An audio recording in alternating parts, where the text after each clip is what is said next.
Ụtụtụ ọma nọ ndị Igbo. Ụtụtụ ọma nọ ndị nke m. Ama m na unu bọrọ chi tata nke ọma. Tata bụ ụtụtụ ụbọchị eke. Eke tata ma alụ gị mma. Eke tata wetere gị ogologo ndụ na arụ isi ike. Eke tata wetere gị ihe akụ akụ na ihe enwe. Eke tata mepeelu gị ụzọ niile chiri echi n'ime ndụ gị. Tata bụ ụbọchị afịa eke, ụbọchị izizi n'izu ndị Igbo.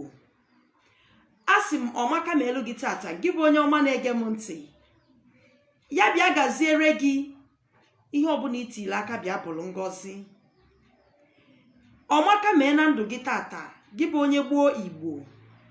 Cheta na onye na-anụ onu ya bụ eze nwanyị ọma mmiri Ochendo. Ebe isi anụ onu bụ Ọkịja Ihiala Local Government dị na Anambra Steeti. Lotekwa na ọka bụ sọsọ otu akara ekwentị ka m nwere na WhatsApp 081-861-13606. Ọmaka bịa mere gị n'ụbọchị tata, ya bịa gazielu gị ise. Ama m na unu pụtara ọfụma tata. Achọrọ m ikwu okwu n'ihe dị na ịgọ mmụọ na ndụ ndị Igbo. Achọrọ m ikwu okwu n'ihe dị na ịgọ mmụọ na ndụ onye ọdịnala. Anyị bụ ndị Igbo nwere nkwenye na anyị na-agọ mmụọ. Anyị bụ ndị ọgọ mmụọ. Kedu ihe bụ na ịbụ onye ọgọ mmụọ? Ịgọ mmụọ bụ agbata gị na mmụọ ji. Ịgọ mmụọ bụ usoro na emume iji akpọku mmụọ ndị gị na faso. Ị nwere ike ịfụ onye ụka, ọ sị gị na ịbụ onye ọgọ mmụọ, n'ihi na agọ mmụọ, n'ihi na eme ihe rụrụ arụ. O nweghị ihe ọjọọ dị n'ịbụ onye ọgọ mmụọ dịka onye Igbo. Ịgọ mmụọ bụ agbata gị na mmụọ ji. Ịgọ mmụọ bụ usoro isi akpọku mmụọ be nna gị, usoro isi akpọku mmụọ ndị gị na faso, usoro isi akpọku mmụọ ndị gbakwutelu gị. Ọ ya bụ ịgọ mmụọ. Dịka onye Igbo, dịka onye gboo Igbo, anyị anaghị efe mmụọ. Ihe anyị na-eme bụ ịgọ mmụọ. O ji wee bụrụ na onye bụ onye Igbo, na ị nwere ike ịgọ ọtụtụ mmụọ. Dịka onye Igbo, onye ọdịnala, ị nwere ike ịgọ ọtụtụ mmụọ. Enwegasịrị ụmụ mmụọ dị iche iche anyị na-agọ dịka ọdịnala Igbo siri wee dị. Ị nwere ike ịgọ mmụọ karịrị otu, ịbụọ ma ọ bụ dịrị gaba. Anyị anaghị efe mmụọ efe. Anyị anaghị efe mmụọ. Anyị na-anọ n'agbata. Anyị na mmụọ ndị anyị na ha na-agọ na-anọ n'agbata.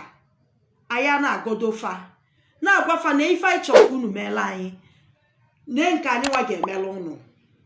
Ọ bụrụ na unu mere anyị ihe dị ntu a, ọ bụrụ na unu wetara anyị ihe dị ntu a, anyị ga-emele unu nke a. Ọ ya bụ ịgọ mmụọ. Ọ ya bụ na anyị na mmụọ nọ n'agbata. Abịa n'ala Igbo, enwere usoro dị iche iche anyị si agọdo mmụọ n'ala Igbo anyị. Enwere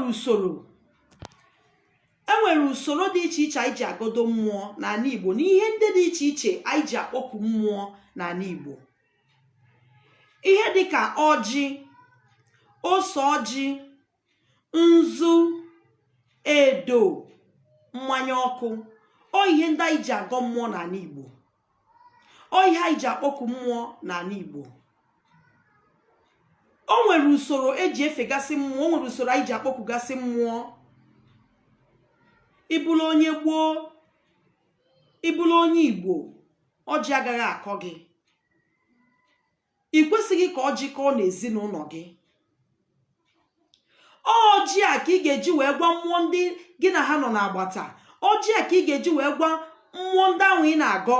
N'ọjị a, through that ọjị ka ị ga-esi na-agwa ha your heart desires, ihe ahụ ị chọrọ ka ha meelụ gị, n'usoro ị chọrọ ka ha si mere gị ya. Ọ through ọjị ka ị ga-eji wee gwa ha ya. Ịpụta ụtụtụ ịgọ ọjị. Ọtụtụ n'ime anyị bụ ndị Igbo, ha na-ajụ m kedu ka esi agọ ọjị, na ha marọ ntu esi agọ ọjị. O nwere ihe gbagwojuru anya n'ịgọ ọjị. ịpụta ụtụtụ sachaa iru gị dị ọcha, iwere ọjị wee bịa n'iru mmụọ ị na-akpọku, iwere ọjị wee bịa n'iru mmụọ ị na-agọ, ibido kwunyebe okwu n'ime ọjị a, gwabafa na ife ịchọ ka ha melu gị. Ihe onye ọdịnala na-eme bụ ya na mmụọ ị nọ n'agbata, anyị adị efe ya efe. Ihe onye ọdịnala na-eme bụ ya na mmụọ irichi agreement, and before ị na-ejekwu mmụọ ị ga-akwụba aka gị ọtọ, ị ga-agbara ihe ọbụla bụ ihe ruru inyi ọsọ, maka na mmụọ na-egbukwa onye na-agọ ya. Ị ga-ewepụ aka na mpụ, wepụ aka na aghụghọ, wepụ aka n'ife ọbụla bụ ihe ọjọọ. Onye ọbụla bụ onye ọdịnala ị kwesịrị ịkwụba aka gị ọtọ. Onye ọbụla bụ onye ọdịnala ị kwesịrị ikwu n'eziokwu, ị kwesịrị ịbụ ọcha gbute ọchara gbute, ị kwesịrị ka ndụ gị dị transparent, ka ndụ gị bụrụ ihe eji ama atụ. Iwere ọjị a ị bịakwute n'iru mmụọ ị na-agọ, ọ bụ n'iru ana mmụọ ị na-agọ n'ala Igbo riri nne. Iwere ọjị a bịa ikene Chukwu, ibulu ụzọ kene Chukwu okike, dịka ndị na-ajụ m kelee usoro eji aga ọjị, kedu ka fa ga-esi na-aga ọjị. Ikene Chukwu okike, ikpọkuo ana, ikpọkuo ana, ikpọkubezie mmụọ, ikpọkuo chi ụwa gị, chi gị, onye ụwa gị bụ chi gị, onye ụwa gị ọ ya bụ chi gị. Ikpọkuo onye lọrọ gị ụwa, ikpọkuo ndị otu gị, ọ dipendịrị otu isi. Ọ bụrụ otu mmiri, ikpọkuo ndị otu mmiri gị. Ọ bụrụ otu anyanwụ, ikpọkuo anyanwụ na-agbara. Ọ bụrụ otu ụzọ, ikpọkuo ofe. Ọ bụrụ otu anị, ikpọkuo ndị otu gị. Ikpọkuo mmụọ niile gbakwutelu gị, iwee kwunyebe okwu n'ọjị a iji dịka onye gboo, iwee kwunyebe okwu n'ọjị a ịgwasịa ha na ife nchọka unu meelụ m. Mmụọ ga-ebido inyocha gị, fụ na obi gị dị ọcha n'ihe ị na-eme, fụ na ihe ị na-eme n'ọdịnala ị na-eme na aka gị kwụ ọtọ. Mmụọ ga-emelu gị ife ahụ ị na-ana ya. Mmụọ ga-emelu gị ebumnobi ijiri wee bịakwute ya, maka na obi gị dị ọcha. Dịka onye ọdịnala, ekwena ka mmadụ ghọrịa gị sị gị na ịbụ onye ọgọ mmụọ, sị gị na ị na-eme nke a na-eme nke a, nọọ ihe rụrụ arụ. Ana m agụ ya onye ọbụla, ihe anyị nọ n'elu ya kịta bụ ihe a na-akpọ awakening era, oge iteta n'ụla. Ọ bụ na ị ka na-ararụ ụla kịta anụnwa, amara m ihe ị ka ga-eji bụrụ onye ka na-alarụ ụla, bụrụ onye ka ihe kpuchiri anya. Ihe anọ kịta bụ awakening, nteta n'ụla ndị gboo Igbo, nteta n'ụla ụmụ ọdịnala. Anya kwesịrị ịsa gị n'ụbọchị anọ kịta. Itete n'ụla, recognize ya your ancestors, recognize ya your roots. Bidogodo n'ịga ọjị, bidogodo n'ịkpọku mmụọ ndị gị na ha so, site n'iji ọjị were na-agwa ha okwu, site n'iji ọjị were na-akpọkufa. Ị na-eme ntu a, ị ga-afụ n'ụzọ gị ga-adị mma. Ị na-eme ntu, ị ga-afụ o si ka obodo si eme. Mmụọ dị iche iche anyị na-akpọku buru ibu. Anyị na-akpọku ogwugwu, anyị na-akpọku ụlọ asị, anyị na-akpọku udo, anyị na-akpọku ọkalete akpụ, anyị na-akpọku ngwu, dịka omenala na ọdịnala nke ndị be nna gị siri wee dị, dịka usoro emume ọdịnala unu siri wee dị. Na-agọ mmụọ, ị na-agọ mmụọ, mmụọ ga-emelu gị ife. Ị na-agọ mmụọ, mmụọ ga-afụ obi iji wee bịakwute ha na obi iji agọ ha. Ha ga-etichara gị ụzọ, mee ka ife bata na ndụ gị, mee ka ihe ahụ ị na-ebele akwa ka ọ bịara gị na mmezu. Ị na-eso mmụọ, iwetuolu mmụọ obi. Ị na-agọ mmụọ, iwelu obi ọcha na mwetu obi were na-agọ mmụọ. Mmụọ ga-echeta gị, mmụọ ga-ebupụrụ gị ibu afụfụ, bupụrụ gị uke, bupụrụ gị ihe ọjọọ ọbụla n'ụzọ gị. Ụzọ gị ga-etichapụta ife ma ọ bụrụ na ị kwụbara aka gị ọtọ n'ịgọ mmụọ. Ọ bụrụ na ị kwụbara aka gị ọtọ, ọ bụrụ na iji eziokwu, ọ bụrụkwa ị na-agọ mmụọ ị na-eme ihe rụrụ arụ, ọ bụrụkwa ị na-agọ mmụọ ị bụrụ onye okwu ọzọ eme ọzọ, ọ bụrụkwa ị na-agọ mmụọ ị na-ebi ndụ na-ekwesịrị ka onye ọdịnala bie. Ife ndị ọgọ mmụọ ji wee dị iche bụ na anyị na-eme ihe anyị na-atụ ụjọ anị, anyị na-enwe fie, anyị na-atụ ụjọ na ya mara nke anyị ga-aba ime, a na-etigbu onye ahụ. Ọ dịrọ ka onye ụka, ọ dịrọ ka onye na-eje ụka nwere ike ịnọ n'ụlọ ụka na-eme ife sọrọ ya.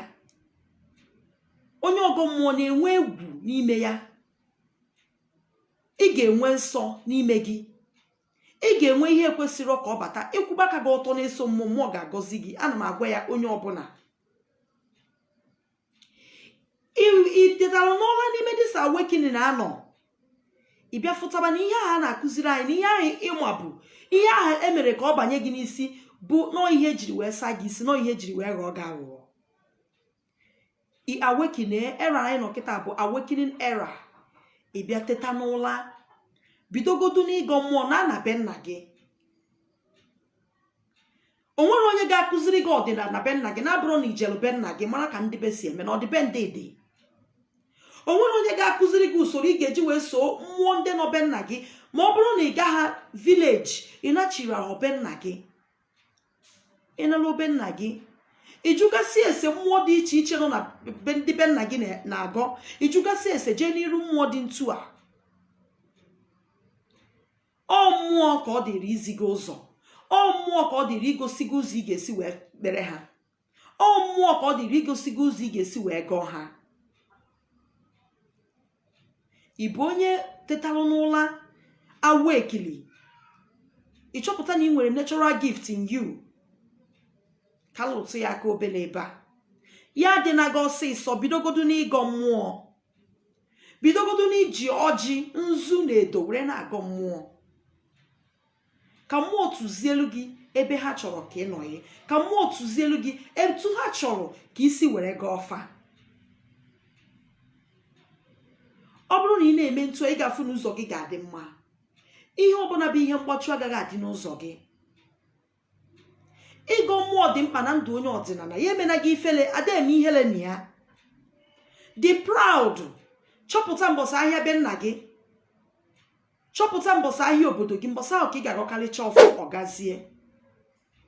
Ma ị nọ mba efesi, ma ị pụrụ ọrụ oyibo, ebe ọbụla ị nọ, chọpụta ahịa mbọsị ụnụ. Ịchọpụta ahịa mbọsị ụnụ, ịchọpụta ahịa ụwa gị mbọsị ị bịara ụwa.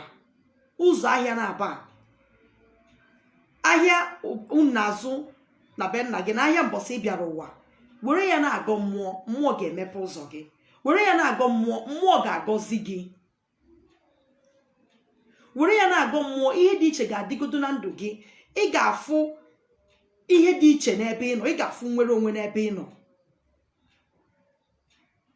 Ọ bụrụ na ijibeghị ego ịrụ ọrụ mmụọ ndị ị kwesịrị ịlụ, na-enwere ọrụ mmụọ ndị agwasị gị na ị kwesịrị ịlụ, ka ị wee connect ya back to your root. Mana ijibere ego ị ga-eji wee mee ife nda, ijibere ego ị ga-eji wee gọ mmụọ nda ya, wee lụọ ọrụ ndị e kwesịrị ịlụ. Bidogodo n'ịgọ mmụọ, bidogodo ịgọba mmụọ. Were ọjị, nzu na edo wee gọba mmụọ. Mmụọ ga-afụ obi gị, ha ga-ewetara gị ego. Ha ga-ewetara gị ego ahụ ị ga-eji bịa mezuo ihe ahụ ị kwesịrị ime, wee connect ya back to your roots. Ị na-agọ mmụọ, iwetu olu mmụọ obi, maka ịrapụrụ fasins ịgbakọtara ha azụ.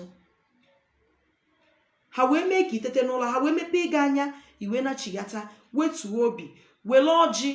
Ọ bụrụ na ijibere ego, ihe niile abụbere morning. Ọ bụrụ na ijibere ego ị ga-eji wee lụọ ọrụ mmụọ ndị ị kwesịrị ịlụ, bidogodo n'ịgọ mmụọ, recognize mmụọ ndị gị na faso. Welugodo ọjị gọba mmụọ, welugodo ọjị kpọkube mmụọ ndị gị na faso. Ụbọchị ahịa amụrụ gị na ụbọchị ahịa obodo gị na-azụ, kpọkube mmụọ gị na faso, fa ga-echeta gị. Ọ ihe a ka m si ka m rụtụ aka n'ụbọchị tata bụ ụbọchị Afia Eke. Tata bụ ọkpara izu n'ala Igbo. Ọmaka bịa ma elu gị tata, gị bụ onye ọma na-ege m ntị. Asị m ngụ iji eko ya kwanarị na gị. Asị m ọ bịara egbu gị, ya buru ụzọ gbuo onwe ya. Osisi fụrụ gị na-atụ nkwe, osisi amajiri dapụ. Onye isi gị na-awa aja, ya jiri nke ya chụọ.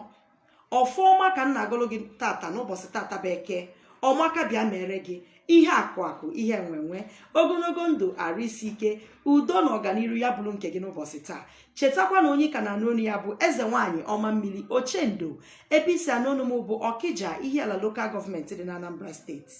Ọ ka bụkwa naanị otu akara ekwentị ka m nwere na WhatsApp 08186113606. Ọmaka bịa meele gị tata.